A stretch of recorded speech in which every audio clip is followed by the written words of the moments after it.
ಇದೀಗ ಟಾಟಾ ಕಂಪನಿ ಒಂದು ವೇಳೆ ಏನಾದರೂ ರಾಜ್ಯಕ್ಕೆ ಬಂದರೆ ಆಗುವಂತಹ ತೊಡಕುಗಳೇನು ನಾವು ಆವಾಗಲೇ ಕೂಡ ಗಮನಿಸ್ತಾ ಹೋಗ್ತಾ ಇದ್ವಿ. ಪವರ್ ಸಪ್ಲೈ ಪ್ರೈವೇಟ್ ಆದರೆ ಪರಿಣಾಮ ಏನೇನಾಗುತ್ತೆ, ಸ್ಮಾರ್ಟ್ ಮೀಟರ್ ಸೇರಿ ಹಲವು ದಾರಿಗಳಿಂದ ವಿದ್ಯುತ್ ದುಬಾರಿ ಆಗುತ್ತೆ. ಜೊತೆಗೆ ಬಹುಕೋಟಿ ವಿದ್ಯುತ್ ಮೂಲಸೌಕರ್ಯ ವ್ಯವಸ್ಥೆಗೆ ಎಳ್ಳುನೀರು ಬಿಡಬೇಕಾಗುತ್ತೆ. ಬಹುಕೋಟಿಯ ಆಸ್ತಿ ನೀರಿನಲ್ಲಿ ಹೋಮ ಮಾಡ್ದಂಗಾಗುತ್ತೆ. ಜೊತೆಗೆ ಜನಪರ ವಿದ್ಯುತ್ ಯೋಜನೆಗಳಿಗೆ ಇತಿಶ್ರೀ ಹೇಳಬೇಕಾಗತ್ತೆ. ಜೊತೆಗೆ ಖಾಸಗಿ ಕಂಪನಿಗಳಿಗೆ ಕಾಂಚಾಣವೇ ಗುರಿಯಾಗಿರುವಂಥದ್ದು. ಲಾಭ ಕೊಡುವ ನಗರ ಪ್ರದೇಶ ಹಾಗೆ ಕೈಗಾರಿಕೋದ್ಯಮವನ್ನ ಟಾರ್ಗೆಟ್ ಮಾಡಿಕೊಂಡಿರುತ್ತೆ ಈ ಒಂದು ಖಾಸಗಿ ಕಂಪನಿ. ಉದ್ಯೋಗಾವಕಾಶಗಳ ಬಾಗಿಲು ಕೂಡ ಇಲ್ಲಿ ಬಂದಾಗುವಂತಹ ಸಾಧ್ಯತೆಗಳು ಹೆಚ್ಚಾಗಿದೆ. ಈಗಾಗಲೇ ಖಾಲಿ ಇರುವಂತಹ 35,000 ಉದ್ಯೋಗಗಳು ಸಂಪೂರ್ಣವಾಗಿ ಸಮಾಪ್ತಿಯಾಗುತ್ತೆ. ಅವರಿಗೆ ಯಾವುದೇ ರೀತಿಯಾದಂತಹ ಕೆಲಸಗಳು ಸಿಗೋದಿಲ್ಲ.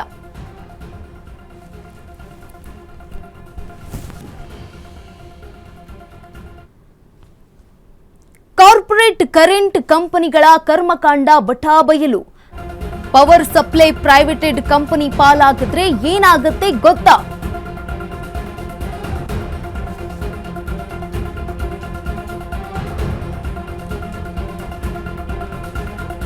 ಅಶ್ವವೇಗ ನ್ಯೂಸ್ನಲ್ಲಿ ಬಯಲು ಮಾಡ್ತಿದ್ದೀವಿ ಎಕ್ಸ್ಕ್ಲೂಸಿವ್ ಡೀಟೇಲ್ಸ್ ಈ ಸಂಬಂಧಪಟ್ಟಂತೆ. ಕಾರ್ಪೊರೇಟ್ ಕಂಪನಿಗಳ ಕರೆಂಟ್ ಮಾಫಿಯಾ ಅನಾವರಣವನ್ನ ಮಾಡ್ತಾ ಇದ್ದೀವಿ. 1.16 ಕೋಟಿ ಸಾಲ ತಂದು ಬೆಸ್ಕಾಂ ವ್ಯಾಪ್ತಿಯಲ್ಲಿ ಮೂಲಸೌಕರ್ಯ ಮಾಡಿದ್ದಾರೆ. 16,000 ಕೋಟಿ ಮೊತ್ತದಲ್ಲಿ ಮೂಲಸೌಕರ್ಯವು ನೀರ್ನಲ್ಲಿ ಹೋಮ ಆಗೋಗ್ಬಿಡುತ್ತೆ. ಬೇಗ ಕನೆಕ್ಷನ್ ಕೊಡ್ತೀವಿ ಅಂತ ಹೇಳಿ ಗ್ರಾಹಕರಿಗೂ ಮೋಸ ಮಾಡ್ತಾರೆ, ಜೊತೆಗೆ ವಿದ್ಯುತ್ ನೌಕರರಿಗೂ ಮೋಸ ಮಾಡ್ತಾರೆ. ಬೆಸ್ಕಾಂಗೆ ಈಗಾಗಲೇ ಸುಮಾರು 6,000 ಕೋಟಿ ರೂಪಾಯಿ ಸಬ್ಸಿಡಿ ಹಣವನ್ನ ಕೊಟ್ಟಿಲ್ಲ ಸರ್ಕಾರ. ಬರೀ ಸಿಟಿ ಕಸ್ಟಮರ್ಸ್ ಹಾಗೆ ಇಂಡಸ್ಟ್ರಿ ಅವರಿಗೆ ಕರೆಂಟ್ ಅನ್ನ ಕೊಟ್ಟು ಕಾಸು ಮಾಡೋದಕ್ಕೆ ಹುನ್ನಾರ ಮಾಡ್ತಾ ಇದೆ. ಪ್ರೈವೇಟ್ ಕಂಪನಿ ಎಂಟ್ರಿಯಿಂದ ಮುಂದೆ ರೈತಾಪಿ ವರ್ಗಕ್ಕೆ ಅನ್ಯಾಯ ಆಗೋದು ಗ್ಯಾರಂಟಿ. ಕಾರ್ಪೊರೇಟ್ ಕಂಪನಿಗಳು ಸಿಟಿ ಏರಿಯಾದಲ್ಲಿ ಲೇಯರ್ ಮೇಲೆ ಕಣ್ಣನ್ನ ಇಟ್ಟಿರುವಂಥದ್ದು.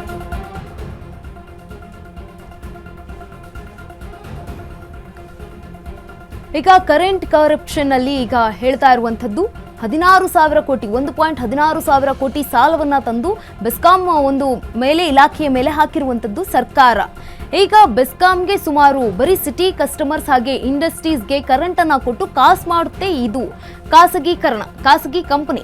ಕಾರ್ಪೊರೇಟ್ ಕಂಪನಿಗಳು ಸಿಟಿ ಏರಿಯಾದಲ್ಲಿ ಲೇಯರ್ಗಳ ಮೇಲೆ ಕಣ್ಣನ್ನ ಇಟ್ಟಿರುವಂಥದ್ದು. ಕಾರ್ಪೊರೇಟ್ ಕಂಪನಿಗಳನ್ನ ಕರ್ಮಕಾಂಡು ಬಟಾಬಯಲನ್ನ ಮಾಡ್ತಾ ಇರುವಂಥದ್ದು. ಅಶ್ವವೇಗ ನ್ಯೂಸ್ನಲ್ಲಿ ಬಯಲನ್ನ ಮಾಡ್ತಾ ಇದ್ದೀವಿ. ಎಕ್ಸ್ಕ್ಲೂಸಿವ್ ಡೀಟೇಲ್ಸ್ ಅನ್ನ ನಾವು ನಿಮ್ಗೆ ಕೊಡ್ತಾ ಇರುವಂಥದ್ದು. 16,000 ಕೋಟಿ ಮೊತ್ತದ ಮೂಲ ಸೌಕರ್ಯವು ನೀರಿನಲ್ಲಿ ಹೋಮ ಆಗುತ್ತೆ. ಬೆಸ್ಕಾಂಗೆ ಸುಮಾರು 6,000 ಕೋಟಿ ರೂಪಾಯಿ ಸಬ್ಸಿಡಿ ಹಣವನ್ನ ಕೊಟ್ಟಿಲ್ಲ ಸರ್ಕಾರ ಇದುವರೆಗೂ ಕೂಡ. ಪ್ರೈವೇಟ್ ಕಂಪನಿ ಎಂಟ್ರಿಯಿಂದ ಮುಂದೆ ರೈತಾಪಿ ವರ್ಗಕ್ಕೆ ತುಂಬಾನೇ ಅನ್ಯಾಯ ಆಗುತ್ತೆ. ಲೇಯರ್ ಮೇಲೆ ಕಣ್ಣಿಟ್ಟು ಕಾಸು ಮಾಡೋದು ಖಾಸಗಿ ಕರೆಂಟ್ ಕಂಪನಿಗಳ ಷಡ್ಯಂತ್ರ, ಹುನ್ನಾರ ಅವ್ರದ್ದೆಲ್ಲ ಇದೆಲ್ಲ. ಈಗ ಪವರ್ ಸಪ್ಲೈ ಹಾಗೆ ಕಾರ್ಪೊರೇಟ್ ಕಂಪನಿಗಳು ಸಿಟಿ ಏರಿಯಾದಲ್ಲಿ ಲೇಯರ್ ಮೇಲೆ ಕಣ್ಣಿಟ್ಟು ಕಾಸು ಮಾಡೋದು ಮಾತ್ರ ಖಾಸಗಿ ಕರೆಂಟ್ ಕಂಪನಿಗಳ ಷಡ್ಯಂತ್ರ ಆಗಿರುತ್ತೆ. ಈಗಾಗಲೇ 1.16 ಕೋಟಿ ಸಾಲ ತಂದು ಬೆಸ್ಕಾಂ ವ್ಯಾಪ್ತಿಯಲ್ಲಿ ಮೂಲಸೌಕರ್ಯವನ್ನ ಮಾಡಿದ್ದಾರೆ.